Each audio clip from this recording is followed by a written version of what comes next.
छत्तीसगढ़ की राजधानी रायपुर के शंकर नगर सेक्टर 2 में एक कारोबारी ने महादेव ऑनलाइन सट्टा ऐप के जाल में फंसकर आत्महत्या कर ली है। कारोबारी ने मरने से पहले एक सुसाइड नोट भी लिखा था, जिसमें उसने अपनी खुदकुशी करने का कारण महादेव ऐप के लिए दिए गए उधार पैसे वापस मांगने पर जान से मारने की धमकी मिलना बताया था। इस मामले में सिविल लाइन थाना पुलिस ने आरोपी के खिलाफ FIR दर्ज कर ली है। बता दें कि मृतक संदीप ने 4 दिन पहले इस मामले में जहर का सेवन कर लिया था, जिसके बाद परिजनों ने उसे गंभीर हालत में उपचार के लिए निजी अस्पताल में दाखिल कराया था, लेकिन उपचार के दौरान संदीप की रविवार तड़के सुबह मौत हो गई। अब मृतक के भाई ने उसके सुसाइड नोट के साथ पुलिस में नीतीश गुप्ता के खिलाफ शिकायत दर्ज कराई है। संदीप ने अपने सुसाइड नोट में लिखा है कि नीतीश गुप्ता ने उससे महादेव ऐप में पैसे लगाने के लिए 1.5 गुना पैसे वापस देने का लालच देकर 10 लाख रुपए उधार दिए थे, जिसे 1 साल बाद वापस मांगने पर उसे लगातार जान से मारने की धमकी मिलने लगी। इससे परेशान होकर संदीप ने सुसाइड किया है। वहीं मृतक संदीप बग्गा के भाई प्रदीप ने आरोप लगाया है कि पिछले वर्ष उनके भाई की पत्नी ने खुदकुशी कर लिया था। इसके बाद नीतीश ने उन्हें तथा उनके भाई के खिलाफ थाने में आत्महत्या करने के लिए प्रेरित करने झूठी शिकायत दर्ज कराकर जेल में भिजवाया था। कोर्ट ने इस केस में मार्च में उनके पक्ष में फैसला सुनाते हुए उन्हें बरी कर दिया। प्रदीप के मुताबिक झूठी शिकायत की वजह से वे दोनों भाई जेल भी गए। प्रदीप के मुताबिक झूठी शिकायत तथा जेल जाने की वजह से उनका भाई बुरी तरह टूट गया था। मृतक के भाई ने एक और गंभीर आरोप लगाया है कि उनकी भाभी की मौत के बाद नीतीश ने उनकी भाभी के 2 बैंक अकाउंट से फर्जी दस्तावेज तैयार कर अलग अलग किस्तों में 2,18,000 रुपए निकाले थे, जिसके मृतक के भाई प्रदीप ने आजाद चौक के साथ खमाड़ी थाना तथा SSP कार्यालय में शिकायत दर्ज कर की जानकारी दी है। प्रदीप ने आरोप लगाया है कि शिकायत करने के बाद भी पुलिस ने इसकी कोई जाँच नहीं की। संदीप की आत्महत्या के बाद मामले में पुलिस ने की जाँच कर उचित कार्रवाई करने की बात की है। वहीं संदीप की आत्महत्या करने के बाद से ही आरोपी फरार है।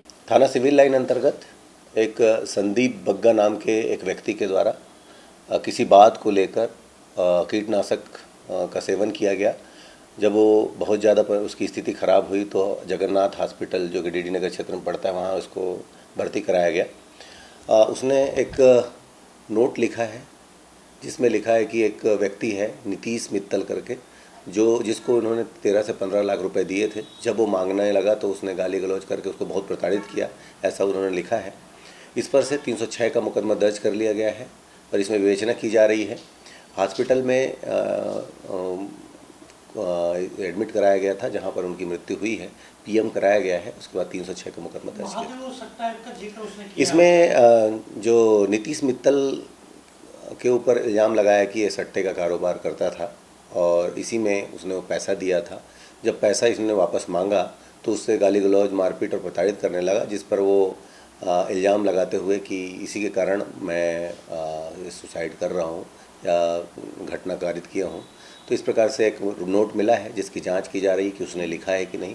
सभी तथ्यों पर विवेचना जारी है। नीतीश फाइनल भी चलाता था, कुछ जानकारी निकली है? अभी नीतीश मित्तल के बारे में जानकारी ली जा रही है कि वाकई ये क्या सट्टा खिलाता था या किससे जुड़े हुए हैं।